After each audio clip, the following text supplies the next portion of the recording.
I have the pleasure to present to you Dr. Martin Luther King, Jr.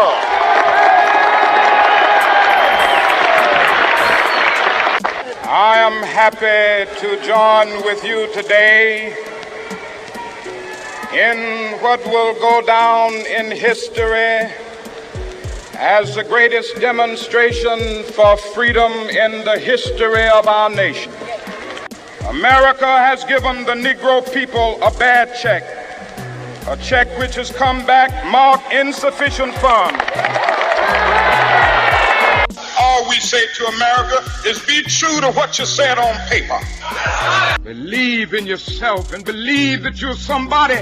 I want to get the language so right that everybody here will cry out, yes, I'm black, I'm proud of it, I'm black and beautiful.